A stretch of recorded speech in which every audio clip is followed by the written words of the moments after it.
Gracias, Nuxia. ¿Se me escucha bien? Sí. Perfecto.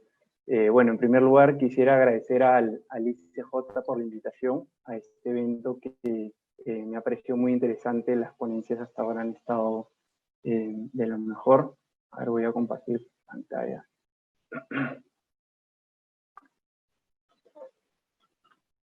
¿Se ve, Nuxia? Sí. Gracias. Bueno, ante todo también espero que todos estén bien. Buenos días con todos y con todas.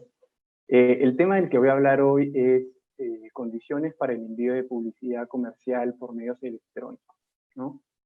Es un tema que yo considero bastante importante porque evidencia cómo el Código del Consumidor se ha ido adaptando a la evolución de las relaciones de consumo y también se ha ido modificando para ser congruente con otras normas del ordenamiento, ¿no?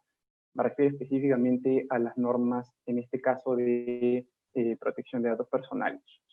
Entonces, el envío de publicidad comercial está regulado en el Código de Protección al Consumidor, bajo el capítulo sobre métodos comerciales agresivos o engañosos. Lo que se refiere con este tipo de publicidad es aquella que se envía a través de medios, por ejemplo, a través de medios telefónicos, ¿no? Cuando un consumidor recibe llamadas de un proveedor ofreciendo productos o servicios, o recibe ya sean mensajes de texto, ahora mensajes por WhatsApp, o también correos electrónicos, ¿no? La definición exacta es la que figura acá, del artículo 58.1, que dice: los proveedores no pueden llevar a cabo prácticas que mermen de forma significativa la libertad de elección del consumidor a través de figuras como el acoso, la coacción, la influencia indebida o el dolo. En tal sentido, están prohibidas todas aquellas prácticas comerciales que importen, como les decía, emplear centros de llamada, ya sea call centers, envío de mensajes de texto a celular o de mensajes electrónicos masivos, para promover productos o servicios a todos aquellos números telefónicos y direcciones electrónicas que hayan sido incorporados en un registro específico implementado por el INDECOPI, para registrar los consumidores que no deseen ser sujetos de las modalidades de promoción antes indicadas. Este es el texto anterior aplicado del artículo 58, como menciono acá, es un texto ya modificado, como explicaré a continuación. Se modificó por el decreto legislativo 1390, que se emitió a finales del año 2018, en septiembre, y justamente lo que voy a explicar es cómo se ha modificado esta norma, cuáles eran las condiciones previas aplicables al envío de publicidad comercial por medios electrónicos y cuál es la situación actual, ¿no? Bueno, el registro que he subrayado acá, implementado por Indecopi, es justamente el registro Gracias No Insista. Seguramente muchos de ustedes lo recuerdan. Ahora ya este registro no está vigente, ya no está vigente en la página de Indecopi, solo quedan imágenes de lo que fue el registro, pero era una herramienta que básicamente permitía a los consumidores registrar números de celulares, correos electrónicos, direcciones de correos electrónicos y números de teléfono fijo, a los cuales no deseaban recibir, en los cuales no deseaban recibir publicidad comercial, ¿no? Entonces, los proveedores antes, bueno, se entendía por defecto que los proveedores tenían o podían enviar libremente publicidad comercial a todos los consumidores, salvo aquellos que se hayan registrado en este registro Gracias No Insista el Indecop, ¿no? Este era lo que aplicó, bueno, el registro se implementó en el año 2009, inclusive antes de la entrada en vigencia del Código del Consumidor, pero de hecho el código lo mantuvo, ¿no? Como vemos en este artículo o en la redacción que estaba vigente antes de este artículo 58. Esta es una ampliación para que puedan ver un poco más cómo era el registro, pero para que se hagan una idea, ¿no? El registro Gracias No Insista se complementaba con las normas sobre spam. El spam no es nada más y nada menos que el correo electrónico comercial no solicitado. Esta era la norma 28, la ley 28493, que también tenía su reglamento, y lo que complementaba el tema del registro porque establecía algunas obligaciones que los proveedores tenían que cumplir al enviar correos electrónicos de publicidad comercial no solicitada, ¿no? Acá yo he puesto un ejemplo de lo que era un correo que cumplía con las disposiciones de esta ley. Ustedes ven acá, se obligaba a los proveedores a consignar la palabra publicidad en el asunto, en el encabezado del correo. Esto en realidad es un correo reciente, pero es un rezago de lo que era la norma. La norma no fue derogada tácitamente, ¿no? Por, entre otros, el decreto legislativo 1390 y las normas sobre protección de datos personales, ¿no? Como voy a explicar a continuación. Entonces, estas eran las normas que regían el envío de publicidad comercial hasta antes de la entrada en vigencia de la Ley de Protección de Datos Personales y de la modificación del código a través del decreto legislativo 1390. El problema en realidad y el motivo por el cual se dio estas modificaciones eran dos, ¿no? Como les decía, en primer lugar, existía incongruencia evidente entre el Código de Protección al Consumidor y la Ley 29733 y su reglamento, que son la Ley de Protección de Datos Personales. Esta ley se emitió en el 2011, el reglamento se emitió en el 2013, y lo que justamente busca esta ley es proteger a todos los individuos del tratamiento, bueno, establece las obligaciones y los derechos de los individuos, de las personas naturales, en lo que respecta al tratamiento de sus datos personales. Entonces, algunas cuantas definiciones preliminares para poder entender a cabalidad este tema es que, en primer lugar, ¿qué se entiende por dato personal? ¿No? Y el dato personal es toda información que identifica o hace identificable a una persona natural. Tenemos varios ejemplos, como por ejemplo el nombre, DNI, dirección, correo electrónico y número de teléfono. Si bien hay datos personales que por sí me identifican, como por ejemplo el DNI, ¿no? Yo con el DNI puedo identificar, o el nombre es evidentemente el dato personal que por excelencia que identifica por sí solo a la persona. Otros datos personales como el número telefónico también pueden identificar a la persona, ¿no? Si se cruza el número telefónico con, por ejemplo, los registros de operadores telefónicos, uno va a poder dar fácilmente con la identidad de la persona que está detrás de ese número, ¿no? Entonces, este es un criterio que se va desarrollando, el de dato personal, no es un criterio, o bueno, los ejemplos no son fijos, ¿no? Se van desarrollando conforme a las modificaciones a la práctica en realidad, ¿no? Antes probablemente ahora se consideran datos personales otra información como direcciones IP, etcétera, ¿no? Y uno de los pilares también de lo que respecta a protección de datos personales es el tema del consentimiento, ¿no? La ley señala que los datos personales solo pueden ser objeto de tratamiento con consentimiento de su titular. Y ese consentimiento debe ser previo, informado, expreso e inequívoco. Como les digo, los pilares de la protección de datos personales en el Perú es, en primer lugar, la información y en segundo lugar, el consentimiento, ¿no?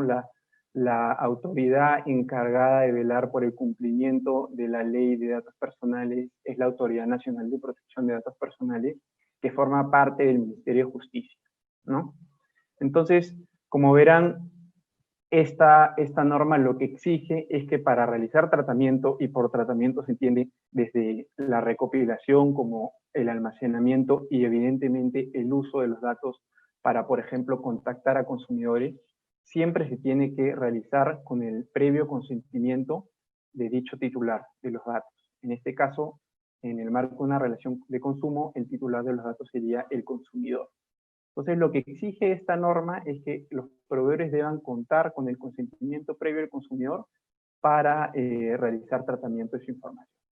Entonces, como se darán cuenta, era una norma que bueno, está totalmente en contradicción con el artículo 58, bueno, la redacción previa del artículo 58 del Código del Consumidor. Además de ello, también se verificó que el registro Gracias No Insista no era efectivo y no cumplía la finalidad para la cual había sido implementado.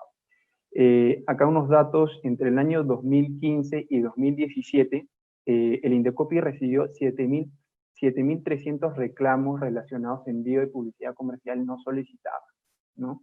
Además de ello, lo que menciona la exposición de motivos del decreto legislativo 1390 es que a diciembre de 2017, menos de 1% del total de líneas telefónicas celulares estaban registradas en el registro Gracias No Insista.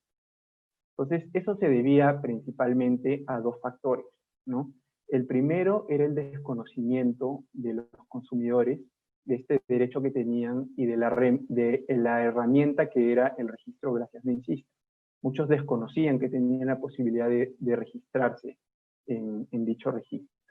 Y en segundo lugar también, otro factor importante es que la inscripción en el registro implicaba costos para los consumidores. Y no me refiero a costos patrimoniales, porque valga decir que el registro, bueno, la inscripción en el registro era gratuita, pero sí implicaba costos de tiempo y de esfuerzo, ¿no? Para algunos consumidores puede haber sido fácil inscribirse en un registro como el Gracias No Insista, pero para otros tal vez hubiera sido un poco más complicado, ¿no? Personas que no tenían tanta facilidad con medios virtuales, por ejemplo, ¿no? Es por eso que el Poder Ejecutivo identificó este problema y finalmente, a través del decreto legislativo 1390, se concretó la modificación al Código del Consumidor.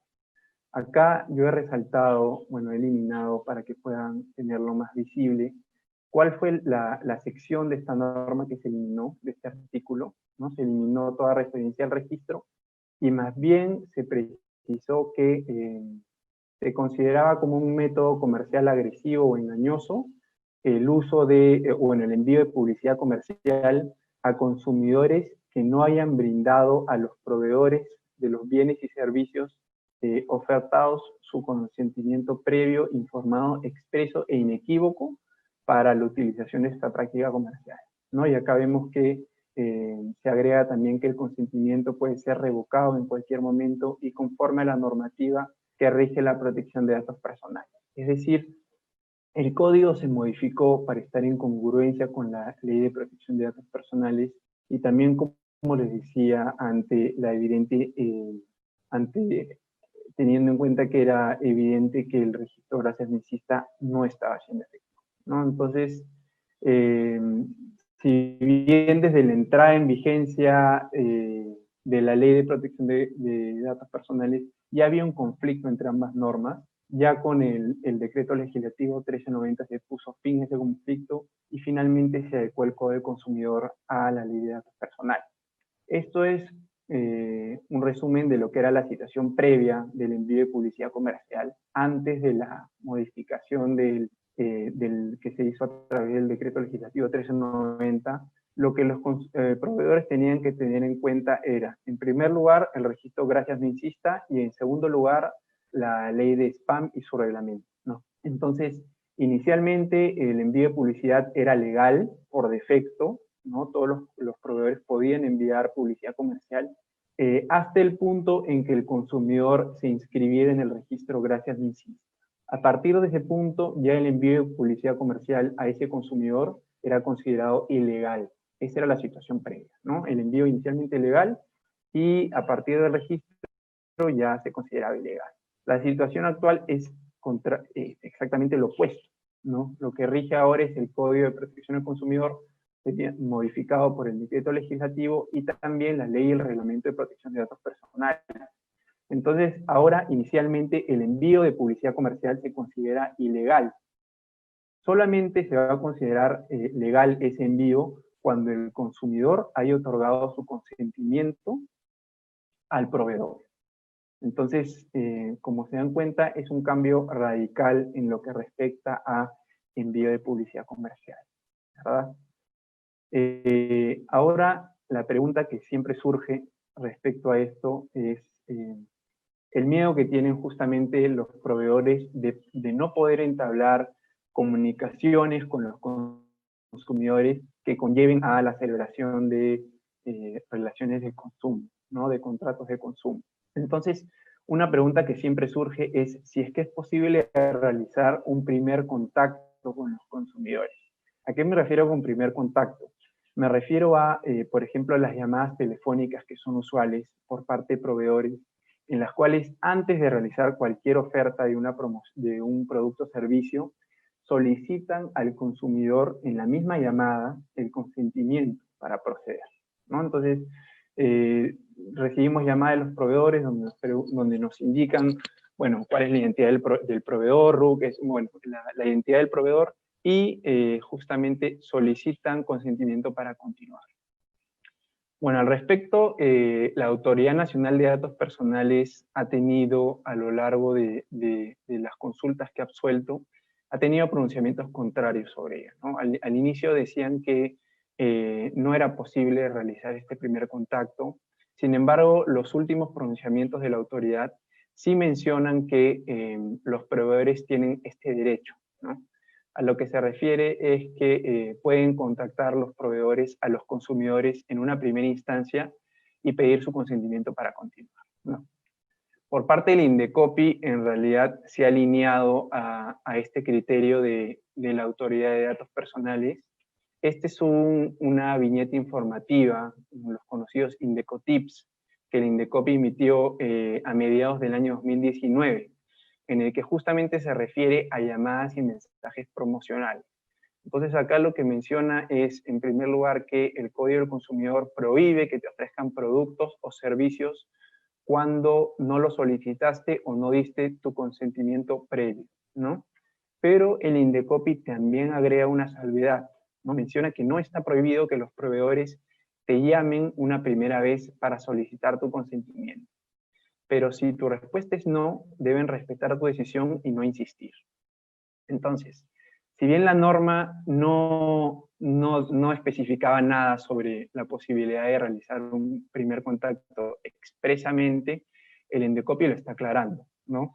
Y acá me permito regresar un poco a una lámina para explicar cuál es el razonamiento detrás, ¿no? Como verán, acá también en la definición del nuevo artículo 58, lo que marcado también es que el artículo se refiere expresamente al acoso, ¿no?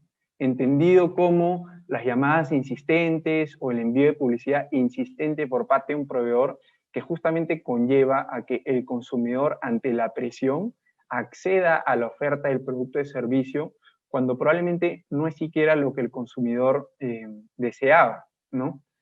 Ya sabemos nosotros que el Indecopi en realidad ejerce una labor de protección activa frente a los consumidores, ¿no? Para la defensa de sus derechos en lo que respecta a la aplicación del Código del Consumidor. Y en realidad lo que busca el Indecopi es eso, ¿no? Evitar que los consumidores puedan verse producto de estas llamadas insistentes, puedan acceder a productos o servicios que finalmente no les vayan a significar un beneficio, ¿no? Entonces, esta es la explicación que utilizan algunos para sustentar la posibilidad de realizar un primer contacto, ¿no? Lo que se busca es evitar el acoso. Lo que no se busca, lo que no significa evitar cualquier tipo de interacción o por lo menos un primer contacto entre el proveedor y el consumidor, ¿no? Entonces, bueno, esto hay opiniones contrarias al respecto. Desde el lado del Indecopi queda claro que si es posible realizar este primer contacto. Desde el lado de protección de datos personales es en realidad un poco debatible, ¿no? Porque, a ver, para poder utilizar esa información, esos datos personales, para enviar publicidad comercial, el, el proveedor debe haber tenido, en primer lugar, una forma de adquirir, o bueno, de acceder a esa información, ¿no? El consumidor debe haber otorgado su consentimiento para ello. Entonces, es definitivamente un problema, en la práctica también es un problema, porque creo que todos hemos recibido llamadas de proveedores en las cuales manifestamos expresamente que no deseamos continuar recibiendo publicidad comercial, y aún así estas llamadas se repiten, ¿no? Lo ideal sería que una vez que el consumidor declara su negativa a seguir recibiendo llamadas o correos, el proveedor pueda eliminar esta información de su base de datos, ¿no? Y evitar que este tipo de llamadas se vuelvan a repetir. Entonces, de hecho, es un tema complicado, es un tema que da para debatir, ¿no? Finalmente, para ya ir concluyendo, algunas de las acciones que se toman actualmente frente al envío no consentido de publicidad comercial, ¿no? Como les decía, definitivamente el INDECOPI es la autoridad que está más activa en lo que respecta a fiscalizar este tipo de publicidad, ¿no?